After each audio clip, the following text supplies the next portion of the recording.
This week on the Backtable Podcast. Yo creo que la medicina para avanzar tiene que hacerlo en grupo. Creo que para implementar todas estas cosas tienes que hacerlo con compañeros. Creo que tienes que implicar a otros servicios para hacer estrategias conjuntas.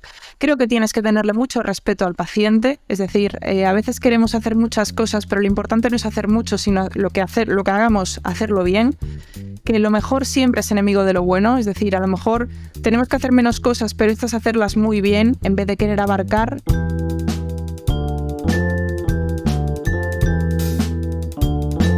Buenas tardes a toda nuestra audiencia, muchas gracias por estar aquí. El tromboembolismo pulmonar es un problema global y la tercera causa de mortalidad cardiovascular. Por eso hemos invitado a nuestros doctores e intervencionistas en el día de hoy, el doctor Juanjo Champi Dopazo del Hospital Universitario Virgen de las Nieves en Granada, España, y la doctora Sara Lojo, radióloga en el Hospital Rivera Povisa en Galicia, España. Muchísimas gracias por venir, doctores Juanjo Champi y doctora Sara Lojo. Muchas gracias. Bueno, vamos a empezar con la primera pregunta al doctor Champi. Bueno, si llega un paciente al servicio de urgencias o un paciente que está en el piso o un paciente en la unidad de cuidado intensivo, ¿cómo actúa el equipo multidisciplinario durante el proceso de diagnóstico y manejo del paciente con tromboembolismo pulmonar en su institución? Bueno, el primer paso es ese paciente que llega al área de urgencias y es el médico de la urgencia, en este caso el médico urgenciólogo en los hospitales españoles, el que realiza la primera valoración hasta llegar al diagnóstico de tromboembolismo pulmonar. Esto, aparte de incluir una valoración clínica específica, también incluye la realización de un angio-TAC de las arterias pulmonares, lo cual está protocolizado de esta manera en nuestro centro. Es lo que llamamos y hemos puesto en marcha como el código TEP, código PERT, y el primer aviso se realiza en este caso al médico neumólogo, que es el médico que lidera en nuestro centro la realización de este proceso y se encargará eventualmente de hacer la estratificación de riesgo que tiene ese paciente. Si se trata de un paciente que tiene un riesgo intermedio o un riesgo bajo o intermedio bajo, es un paciente que de entrada se indicará únicamente un tratamiento médico con anticoagulación. En el caso de que este paciente tenga un riesgo intermedio alto o un riesgo alto, entonces se indicará una intervención endovascular. Muchísimas gracias, doctor Champi. Doctora Lojo, ¿cuáles paraclínicos se realizan apenas el paciente ingresa o está en el piso y se dispara la alarma del tromboembolismo pulmonar? Pues como ha dicho mi compañero Juanjo, fundamental realizar el angio-TAC pulmonar, que nos va a determinar qué ramas vasculares del árbol arterial pulmonar están afectadas y además cuál es la carga real del trombo. Realizaremos también una ecocardiografía que nos va a determinar el grado de sobrecarga al que está expuesto el ventrículo, también nos da el diámetro de ese ventrículo y vamos a obtener también parámetros dinámicos como pueden ser el TAPS y la onda S y también determinaremos si existen áreas de hipoquinesia en el ventrículo. Además, la realización de un ecocardio previo a una trombectomía mecánica es un indicador de mejoría fantástico cuando lo comparamos con un ecocardio después de la realización del procedimiento a las 24-48 horas. También vamos a realizar marcadores o vamos a obtener marcadores de laboratorio como van a ser las troponinas y el ProBNP. Y es importante también valorar la calidad de vida de los pacientes, que tiene que ser un parámetro a evaluar en la elaboración de la estrategia clínica. Se pueden realizar cuestionarios de calidad de vida y si las condiciones del paciente lo permiten, hasta puede realizarse la prueba de los 6 minutos, que es una prueba que realiza el Servicio de Neumología, que consiste en medir la distancia máxima que puede recorrer una persona sobre una superficie plana en 6 minutos, que nos va a dar una idea de cómo estaba este paciente antes de someterse a la trombectomía. Muchísimas gracias, doctora Lojo. Doctor Champi, vamos a hacer más énfasis en el paciente del tromboembolismo pulmonar submasivo o intermedio comparado con el masivo. ¿Cómo es ese proceso entre la estratificación y la decisión del tratamiento? ¿Es un paciente que puede estar en shock o no está en shock? ¿Cómo es el proceso que surge en el momento de este diagnóstico? En el caso del paciente con tromboembolismo de riesgo alto, es un paciente que de entrada tiene manifestaciones clínicas de hipotensión. que en muchos casos necesita un soporte cardiovascular con el uso de drogas inotrópicas o drogas vasoactivas. Es un paciente que requiere un tratamiento más agresivo y es una urgencia inmediata. En estos pacientes, el médico que se encarga del manejo de los mismos es o bien el médico anestesiólogo, anestesista, o el médico de cuidados críticos, el médico intensivista, el cual debe decidir en un primer momento si va a colocarle o va a administrarle a esos pacientes fibrinolíticos sistémicos o, de acuerdo al riesgo que tenga ese paciente, se indicará directamente la trombectomía mecánica o el tratamiento endovascular, dado que existiese un riesgo importante de sangrado, o bien que el riesgo de sangrado que tiene el administrar esos fibrinolíticos sistémicos se quisiese limitar. Entonces, en ese momento, el paciente, el médico intensivista o el médico anestesiólogo se pone en contacto con nosotros para decirnos que este paciente eventualmente necesitaría la realización de la trombectomía mecánica o el tratamiento endovascular en este caso.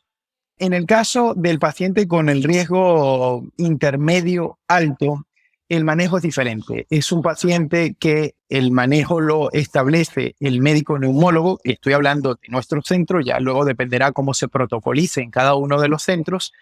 Y nosotros siempre, para realizar el manejo en este tipo de pacientes, para indicar un tratamiento endovascular, para nosotros es prioritario que este paciente tenga, aparte del angioTAC de arterias pulmonares, que lo indicamos en todos los casos, no solo en el intermedio alto, tenga realizada una ecocardiografía para valorar cuál es el impacto de ese tromboembolismo sobre el ventrículo derecho. Y si eso está condicionando una sobrecarga moderada o importante sobre ese ventrículo y una alteración de la función. Si esto fuese así, unido con los marcadores, los biomarcadores como las troponinas o el BNP, entonces en estos casos nosotros sí estableceríamos o indicaríamos o recomendaríamos la realización de la trombectomía mecánica, que no es necesario hacerla de una forma urgente. Es un paciente que, valorando cuál es el sufrimiento sobre ese ventrículo derecho, en nuestro centro podemos postergarla hasta un margen de 48 horas.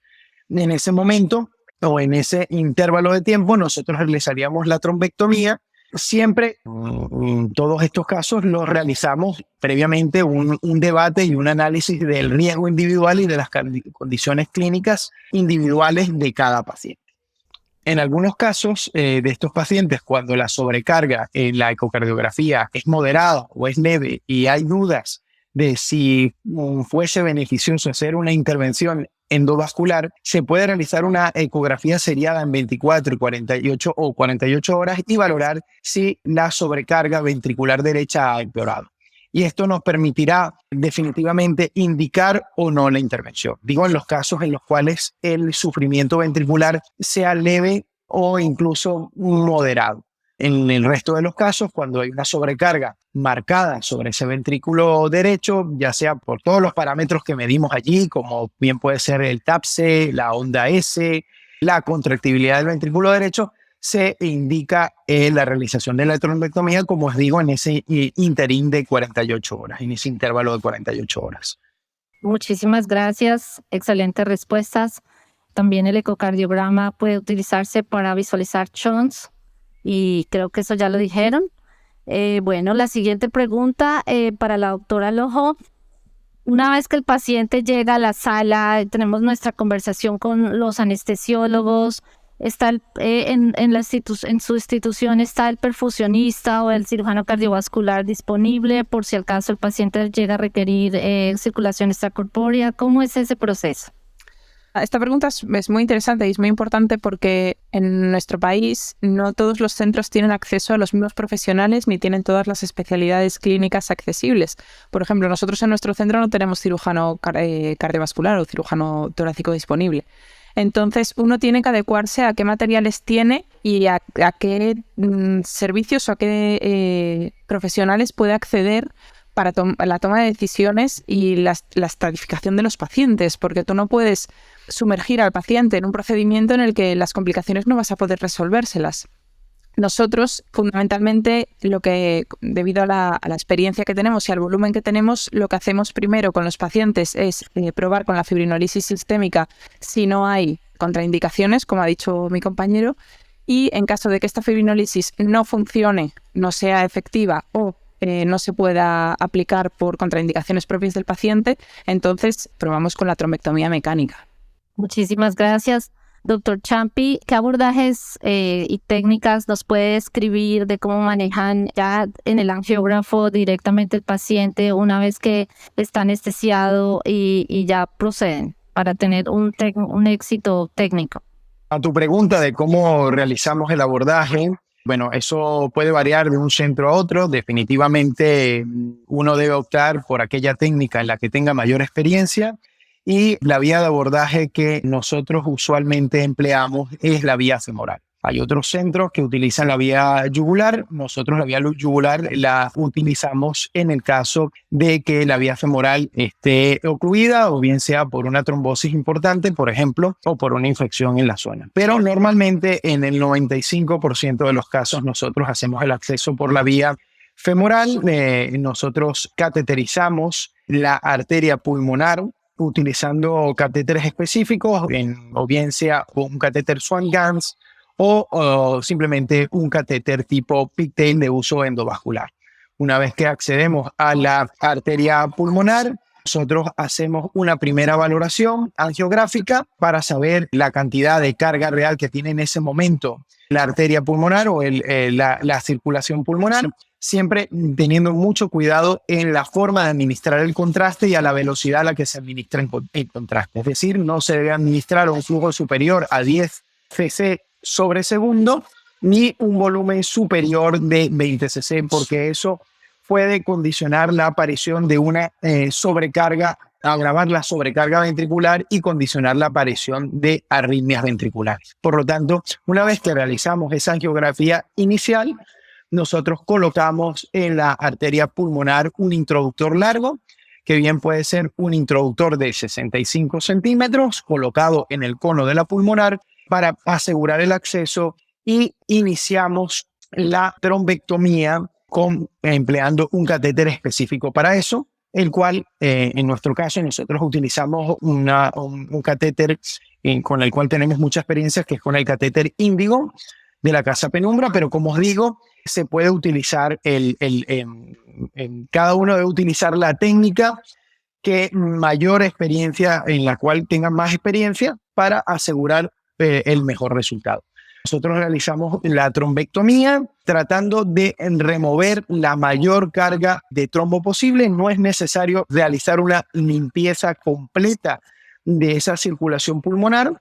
Solo hay que focalizarse a disminuir la mayor carga de trombo. Nosotros tratamos de asegurar que al menos se remueva el 60% de trombo. Y como os digo, es muy importante recordar, nosotros no tratamos arterias segmentarias. Los pacientes que tienen en el angiotac una afectación de arterias segmentarias o subsegmentarias no los tratamos, no está indicado hacer tratamiento endovascular. El tratamiento endovascular se hace cuando al menos el paciente tiene una afectación con trombo de una arteria lobar o, por supuesto, de una arteria pulmonar principal.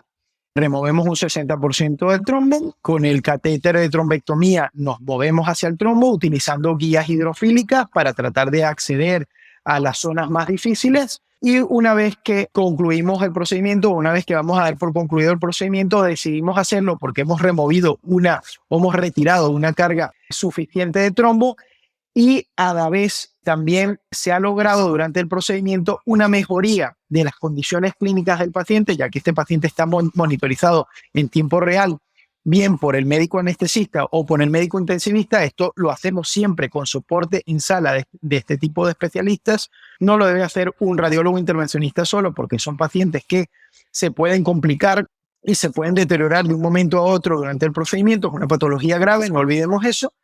Y una vez que aseguramos remover un 60%, como os digo, o una mejoría clínica en la monitorización de esos pacientes, o una mejoría de la presión arterial sistólica, o la presión arterial, la sobrecarga o la presión arterial pulmonar, si hay una mejoría en la monitorización directa de eso, también podemos dar por concluido el procedimiento. Hay grupos que establecen que si eso mejora más de 10 milímetros de mercurio, pues se puede dar por concluido el procedimiento. Nosotros establecemos remover al menos 60% de trombo o una mejoría clínica en los parámetros de monitorización clínicos. Otra cosa importante es, ¿se utiliza o no se utiliza filtro de vena cava? Depende, nosotros individualizamos cada caso. Si hay un riesgo de que el trombo ubicado en en vena femoral o en territorio de cava se pudiese desprender, por ejemplo, un trombo flotante o una alta carga de trombos, pues sí colocamos el filtro de cava, pero normalmente no es una indicación o no es una cosa que hagamos de rutina. Muchas gracias.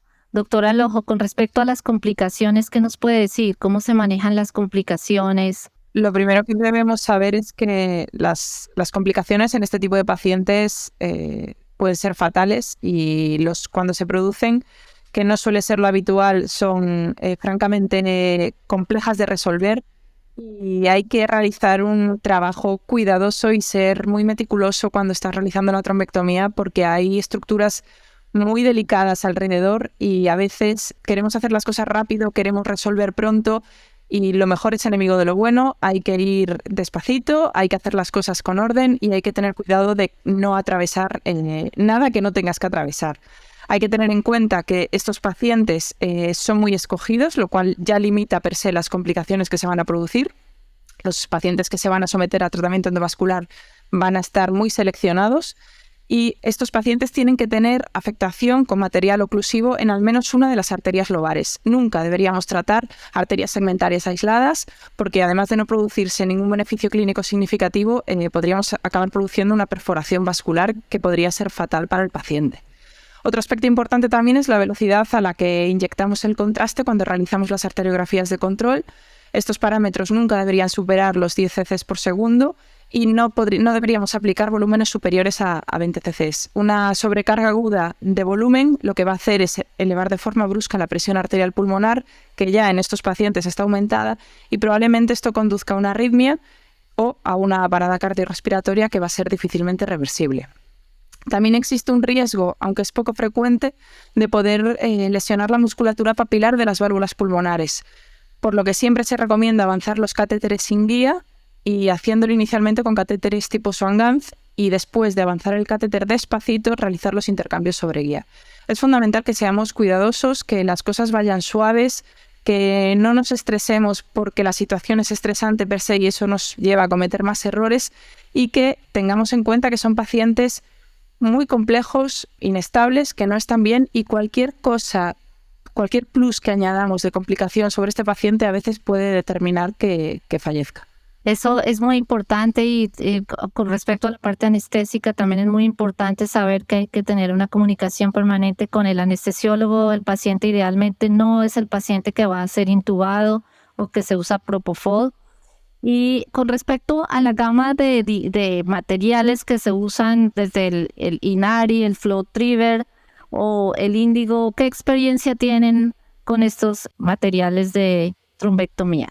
Bueno, es muy importante tener una comunicación estrecha con el médico que está en la sala de angiografía, en el angio suite, monitorizando al paciente, en este caso el médico anestesiólogo, el médico intensivista, dado que, como os dije anteriormente, el paciente se puede deteriorar en cualquier momento. Y nosotros, obviamente, debemos utilizar aquella técnica en la que nos sintamos más cómodos, con mayor experiencia. En este caso, como mencioné anteriormente, yo uso un catéter trombectomía específico, pero hay otros catéteres en el mercado. Se pueden emplear desde un simple pigtail con administración de fibrinolíticos y maceración del trombo utilizando un balón de angioplastia, hasta otros dispositivos como un catéter de trombectomía o como otros sistemas de aspiración de mayor diámetro que existen en el mercado, como es el caso del FlowTriever, o catéteres que, aparte del aspecto mecánico, incorporan el uso de las ondas ultrasonográficas para descomponer ese trombo, que es el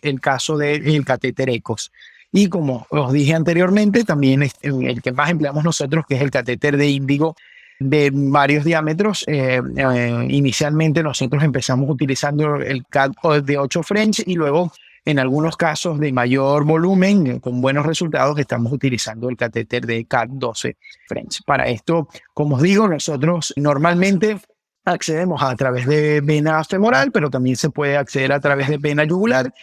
Y una vez que cateterizamos la arteria pulmonar, empleando catéteres específicos tipo Swan-Ganz, tipo catéteres Pigtail, combinándolo con una guía hidrofílica para llegar al cono de la pulmonar, dejamos colocado un introductor largo. Nosotros utilizamos un introductor largo de 65 centímetros que te da un margen suficiente para apoyarte en el cono de la pulmonar y no perder ese acceso cada vez que retiras el catéter de trombectomía para hacer una limpieza del mismo fuera del paciente, porque estos catéteres hay que recordar que son pacientes con tal carga de trombo que una vez que tú llevas entre 5 y 10 minutos haciendo la trombospiración se pueden llegar a ocluir y tienes que retirarlos, limpiarlos fuera del paciente y volver otra vez a repetir el mismo procedimiento hasta que retires el volumen de trombo adecuado para asegurar una mejoría clínica en este tipo de pacientes.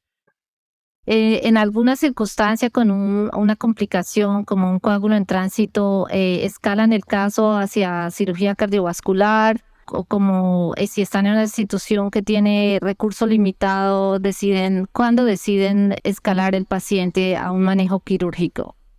Bueno, nosotros en ocasiones, como tú me preguntabas, Pilar, estos pacientes, si necesitamos un apoyo de otra especialidad como cardiología, los cardiólogos hemodinamistas o los cirujanos cardiovasculares en nuestro centro, sí disponemos de esa ayuda, pero normalmente los cirujanos cardiovasculares en nuestro centro, bueno, no es algo muy común que vayan a hacer una trombectomía de rescate. Sin embargo, en aquellos casos, por ejemplo, en los cuales hay un foramen oval permeable o con el aumento brusco de la presión sobre el ventrículo derecho, se podrían llegar a permeabilizar esos forámenes ovales. Sí, es verdad que estos pacientes se derivan a cardiología para que se haga un tratamiento de cierre de esos forámenes ovales.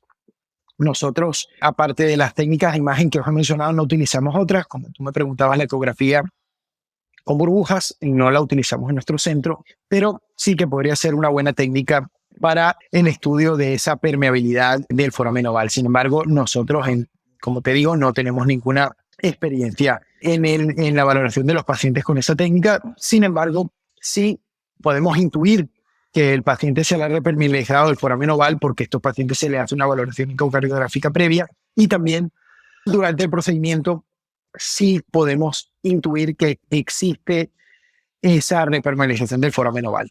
En esos pacientes, cuando hay una repermeabilización del foramen oval, que el riesgo de infarto cerebral es muy alto, siempre, y en estos pacientes sí, es que siempre colocamos, además de la trombectomía, un filtro de cava en vena cava inferior.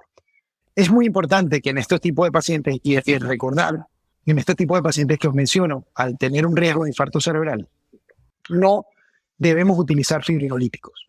Entonces, a ser posible, la trombectomía tiene que ser netamente mecánica, no añadir fibrinolíticos aun cuando el trombo esté organizado. Por supuesto, debe existir una valoración individual del paciente, pero es una recomendación general. Muchísimas gracias, doctora Sara Lojo. ¿Cómo es el seguimiento a largo término de estos pacientes en su institución? Pues el paciente tiene que ser seguido por neumología, quizás por unidades específicas de hipertensión pulmonar, porque recordemos que la hipertensión pulmonar es la primera de las secuelas que hemos de tener en cuenta, ya que hasta entre el 1 y el 3% de los pacientes con TEP van a acabar con una hipertensión pulmonar crónica. Y también es esencial la valoración mediante ecocardiografía, especialmente hasta el 6º mes. Muchísimas gracias. Bueno, pues ustedes saben que a pesar de que existen todos estos avances y las guías que se han generado por todas las sociedades, todavía seguimos teniendo el tromboembolismo pulmonar como una enfermedad bastante compleja y afectando con una mortalidad bastante alta. ¿Qué recomendaciones darían ustedes para tratar de estandarizar el manejo, el diagnóstico temprano y mejorar la educación en este tema en nuestros países, en Latinoamérica y en Iberoamérica, para pues mejorar los desenlaces de estos pacientes? ¿Qué recomendaciones nos darían? Bueno, yo creo que es fundamental la creación de equipos multidisciplinares en los cuales se incluya un radiólogo intervencionista en la toma de decisiones. Creo que son pacientes muy complejos que tienen que ser valorados por muchas especialidades a la vez y las decisiones han de tomarse siempre en función de qué equipo tenemos, qué volumen tenemos, qué experiencia tenemos y qué paciente tenemos. Desde el punto de vista de los recursos, ¿cómo pensarían ustedes que se puede estandarizar el manejo basados en la limitación de recursos en nuestros países? ¿Ustedes alguna estrategia educativa?